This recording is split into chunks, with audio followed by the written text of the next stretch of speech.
This is Marty Stewart with SeminarSecrets.com. You can hear the complete version of this big seminar interview by going to www.seminarsecrets.com. Folks, I'd like to welcome everyone to the conference call tonight. My name is Armand Morin, and you are on the Big Seminar Preview Series. And just like our other preview series, we're going to be talking with one of our experts that are going to be with us at the Big Seminar in Orlando on March 19th, 20th, and 21st in Orlando, Florida. And we're going to have a tremendous event. There's many things happening. Basically, it's this. We're going to gather the top marketers on the Internet today, essentially put a gun to their head, force them to tell you what you need to know in order to succeed today on the Internet. You see, the Internet changes. Some people have asked me the question, Armand, this is your third big seminar, and every seminar that you had prior to this was sold out, but why would you want to do it every 6 months? I can tell you why. The reason is because every time we do it, there's new information, new techniques, because nothing stands still on the Internet. It's in constant motion, and you need to stay up to date. And every 6 months is an appropriate time to regather, get more information, recharge your batteries, and find out the latest techniques. And I can tell you this, I know every single one of these people on a personal basis, not one of them ever stops testing. They don't stop trying something new, and all their marketing always changes. And it's just amazing once you put all these people in a room and get them to start talking about marketing as far as what they're doing, how they're doing it, and the way that they're profiting from it, and how they can show you how to profit from it as well, too. This time at the Big Seminar in Orlando, I'm actually making a twist on it. And what I'm doing is I am going to go ahead and give away a brand new 2004 Mustang convertible to one person that's actually at the seminar. The Mustang's going to be sitting there. It's going to be right next to the stage. We're going to show everyone the car. And then if your name is drawn, we're going to get that Mustang delivered directly to your home. Imagine not opening the door and having a Mustang sitting there, someone handing you the keys, and using that car for as long as you want. It's up to you. It's great. And so we're going to have a fantastic time. We've got some great networking events planned. And I've got a major announcement I'm going to make later on about an additional speaker that we're going to have at the seminar. And if I have time, I'm going to do that. But tonight's call is all about copywriting, and there's no other person that I know better than to talk about copywriting with than Michael Fortin. Many of you may know Michael. He actually has his website called The Success Doctor. It's successdoctor.com, and if you go to Michael's website, I go there all the time. I read his copy. I read every bit of copy that I can get from Michael, because the one thing I know about Michael's copy is that it works. It works, it gets results, it creates sales, and, and in my opinion, and I'm going to say this on this call, is that I believe that Michael Fortin is the best copywriter on the Internet today. So, Michael, I'd like to welcome you to the call today. Thanks, Armand. It's a great pleasure to be on the call. Well, Michael, what I like to do is this, I like to just kind of ease into what we're going to talk about, but I think it's really important for people to know is where you came from and how you got to where you were today. So let's talk about that a little bit. And, what was your background, what was your history, and what was your occupation prior to the Internet? I usually tell this little story, and I don't mean to say this in a way to boast or to sound that I'm to have some kind of pity story put on people. But I tell this story because there's an actual marketing lesson in it, and it's this. When I was born with a certain deformity that has caused my perfectionist father, quote unquote, to abuse me. And as I grew up with these tremendous psychological difficulties. My father later resorted to alcoholism and so on and so forth. But the long and short of it is this. Is that over time I was told that I was never going to amount to much. I was told that I was going to be a failure, that I am a failure, that I always will fail, etc. And I've grown to have these tremendous psychological this difficulty that I had, which is the fear of rejection. I feared rejection so much, I loathed it. And one day I decided that I'm going to fight this fear. And one way that I thought would be the best way to do it is to jump into sales.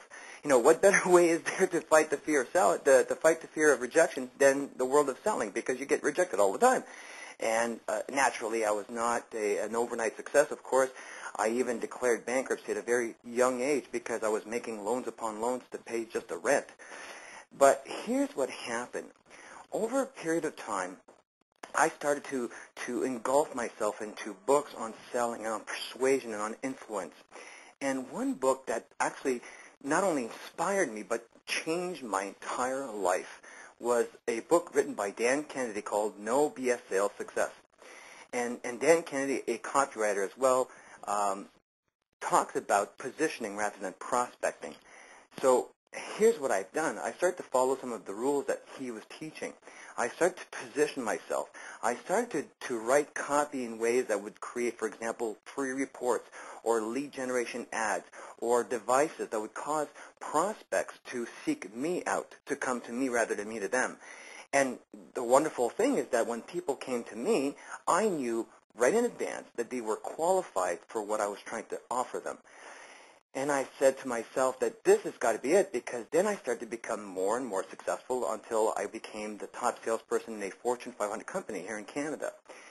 And so that's where I got my start. Now, the reason why I usually teach the story, the marketing lesson that I want people to pull from that, is that if you think you can't write copy, if you think you can't sell, because really copywriting comes down to something that's far more important. It's all about selling. You can sell face-to-face, you can sell on the telephone, or you can sell in print.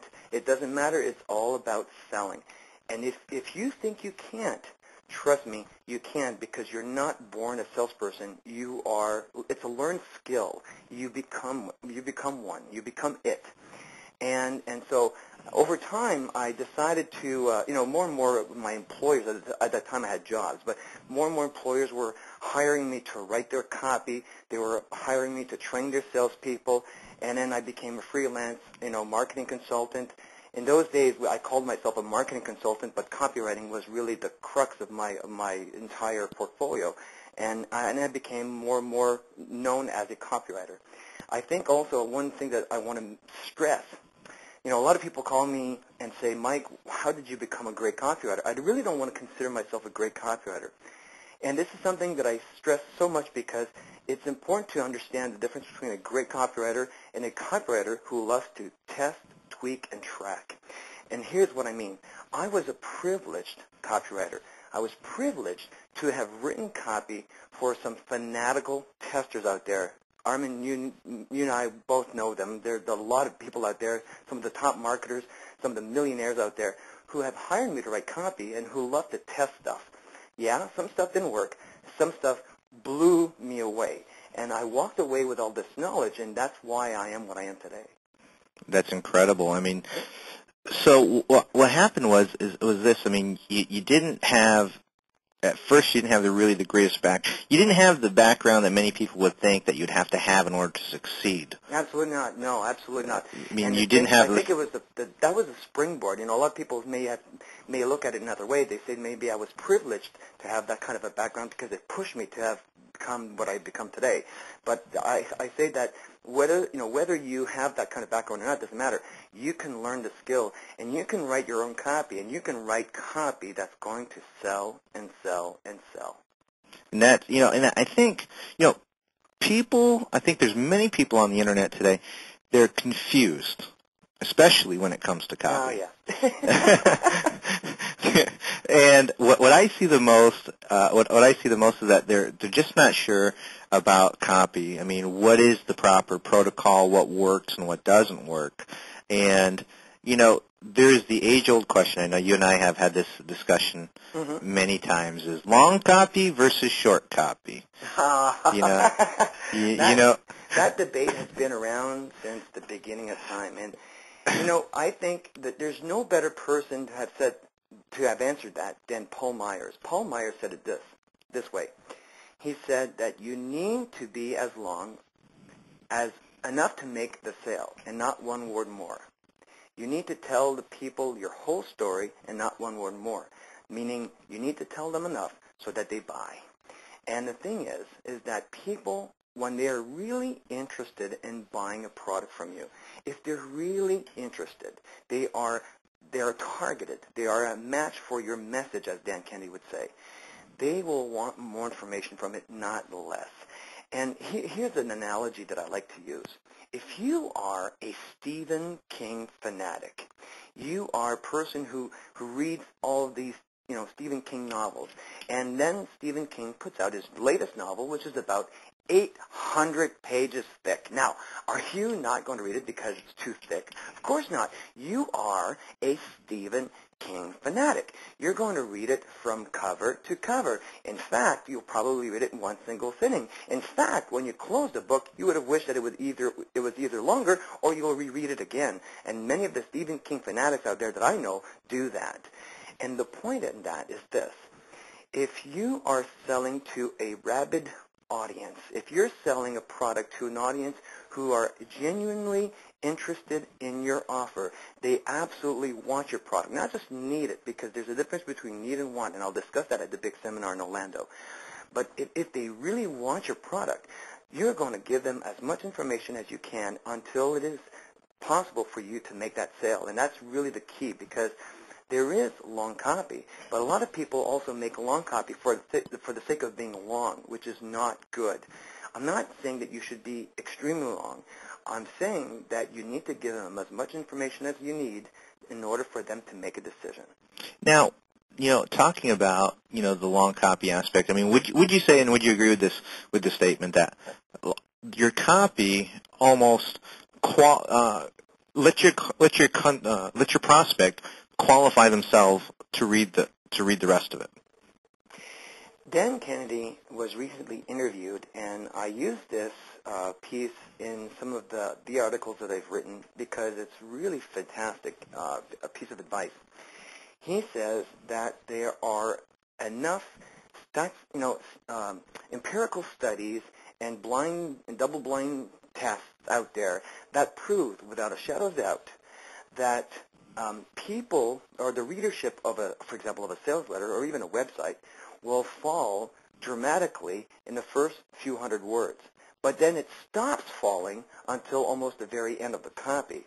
And the theory or the deduction you can make from that is this, is that the people who start reading the copy who fall off from the beginning, they were never interested. They're not going to buy from you whether you give them 50 words or 5,000 words. It doesn't matter. They're not interested. They're not qualified.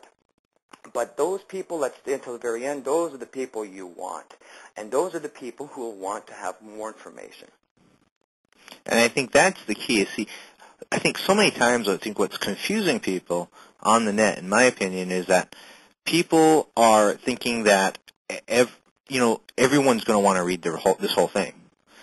Oh, that's the most common objection is, they're not going to read it. They're not going to read it. You know what? There are usability studies that just came out that I've gotten some really neat research from that prove that people favor more content on less pages rather than less content on more pages. In other words, they prefer long scrolling web pages rather than short web pages with a lot of links. Now, there's two important things to point out in this. Number one, the study said that what people say and what people do are two entirely separate things. Definitely. And people will probably say that, it's too long. You know what? Gary Halbert said it the best, that there's no such thing as copy that's too long. If it's too long, it's not because of the length, it's because it bored you. Now, the second thing you can pull from that is, whenever you have multiple links in your website, let's say you have a website with multiple pages. If you're selling multiple products, if you're a catalog type site, if you're a Walmart, for example, that's perfectly fine. If it's a portal, that's perfectly fine as well. If you are selling one product or one product line, or you're getting the prospect to do one specific action, your best bet would be to use it to make your offer, to make your statement, to make your story on one page only. Here's the reason why. Think about it as this. A long copy sales letter, whether it's in direct mail, but especially if it's online, is the same thing as if you were making a face-to-face, belly-to-belly sales presentation. If I'm in front of you, Armand, and I'm making a pitch, I'm not going to go into the middle of my pitch into a tangent to show you some other kinds of information that may be probably relevant to the process, but it's completely deviating from my pitch and the momentum that I'm trying to build. And that's the point. You see, in sales, psychologists have a notion called cognitive dissonance. And really what that means is that when people buy a product, they usually, if they're not, if they're not properly sold, quote unquote, they'll get buyer's remorse. They'll have second thoughts. I like to use that in copy too, because you see, if you deviate from even if you don't have multiple pages, let's say you have stuff in your long copy sales letter that deviates from the pitch, that has, information that is not relevant to the pitch. What's going to happen is people are going to start to think. Right. Another great copywriter, Peter Stone, said it best, is that the job of great copywriting is to momentarily suspend critical thinking. And that's true because, you see, if people have to think, thinking is a good thing. The problem is if you leave your copy at the whim of your reader, you're going to force them to think not only of all the good stuff, but also of all the bad stuff, and sometimes of stuff that is not true or totally unnecessary or irrelevant to the actual pitch. And what happens if they think of anything that's negative, it's going to lead to the biggest killer sales, procrastination. So in essence, what you want to do is do the thinking for them. I have people coming up to me and objecting not only to long copy, but they object to the fact that I'm describing, for example, the benefits of a product. I'm making a benefit too intimate or too personal. They prefer the highfalutin corporate speak, the third person type of copy. The problem with that is that now you're dissociating yourself from your reader. And the most important thing you can do in the world, which is whether you're selling face-to-face or you're writing a copy, long sales letter copy, is you have to think for your reader. And you have to spell it out in your copy so that they would think that. They will lead to the natural and the positive and the good stuff that you will want them to focus on to make that decision, which is to buy. If you let them think, if you give them any kind of momentary distraction, which is what a link causes. If you have a website that has multiple pages, you have one page to an FAQ, another page which is, testimonials, and another page to, some product screenshots or whatever. The problem with that is that when they go to these other pages, then they're lost. They don't come back to the pitch. And if they do come back to the pitch, they're now at the beginning, at the top of your sales letter again, and now they have to reread to go back to where they were before. And even if they find themselves where the copy was when they left, they don't have the emotional buildup that they'd had to that point before they left. And this is one of the biggest errors I see when I critique copy, is that people put a whole bunch of external links on their copy. Bad, bad, bad. The one thing you want people to do is to stick their nose in your copy and to leave it glued there until they buy.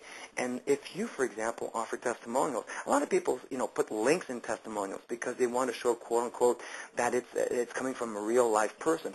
The intention is good. The problem is they click on the link, they go to this other site to see this other side of this person who gave you a testimonial, and they may offer something. People are extremely desensitized to sales messages these days. They're also very preoccupied. There's 10 million things going on in their mind. On the web, that's 100 times more important because they might have, for example, a gazillion browsers opened up. They might be checking their email. They might be playing some. You have just listened to a portion of this Big Seminar interview. To get the complete version, simply go to www.seminarsecrets.com. Find out how you can attend the next Internet Marketing Big Seminar. And for a very special offer you can't refuse, visit www.seminarsecrets.com.